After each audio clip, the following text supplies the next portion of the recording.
Let's do it, full piercing tour. And since a lot of people ask, with the exception of a couple pieces of jewelry that I wear in my stretch septum, because it can be very difficult to find jewelry for large stretch septums or just like large gauge jewelry in general, pretty much all of my jewelry I get through the studio where I work. I do work at a piercing studio in Nashville, Tennessee called Icon. I'm obsessed with jewelry and I'm definitely a collector, but I do work in the industry, which means that I have a lot more access to really, really high quality and honestly expensive jewelry than your average Joe. So I do just want to mention, I know that I have a lot of really nice jewelry. If you follow me, you probably see me change my setup very often. I like to mix things around a lot, and I definitely have more like fine piercing jewelry than I expect like most just regular clients to have. Like I said, I have a lot more access because I work in the industry. Starting with my face, I have my stretch septum, which is at a 2 gauge currently. My goal is a 0 gauge because I really want to get a septal piercing. I have a standard philtrum and I also have a vertical philtrum. So the top one goes straight through my lip. This vertical philtrum is pierced with a curve, comes out the bottom, standard all the way through the lip labret, what I call paired Monroes,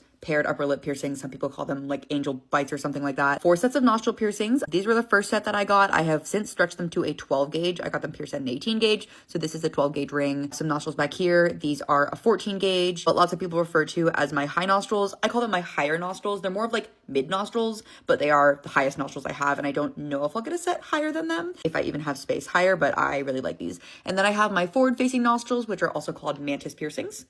I have my tongue pierced. I have my eyebrow pierced. This was the first piercing I got when I turned 18. And then I have a set of surface anchors on my like temple cheekbone area. I've had these for about 6 months or so. These are sometimes or often referred to as dermals. Moving on to my less full ear, I have a faux rook, a tragus, a snonch, or some people call it an outer conch. This is like somewhere between lobe and cartilage. Backstory behind this foot earring, a piercer did this using his toes. Second and third lobe and my stretch lobes are at a 10 millimeter. Moving on to my more full ear, this conch piercing here, which I currently have 2 16 gauge rings stacked in. This was my first ever cartilage piercing. I have a helix under here that I have a bunch of stuff attached to. I have my coin slot, which this is not a piercing. This is a type of heavy modification, which sorry, I will not be talking about because they're illegal in a lot of states, including mine. 2 vertical helix piercings that I wear these titanium spikes in. I have a standard rook piercing. I did actually get this pierced with a straight like flat back, which is what I'm wearing in it. Rooks are typically pierced with a curved barbell. It was kind of an experiment because my rook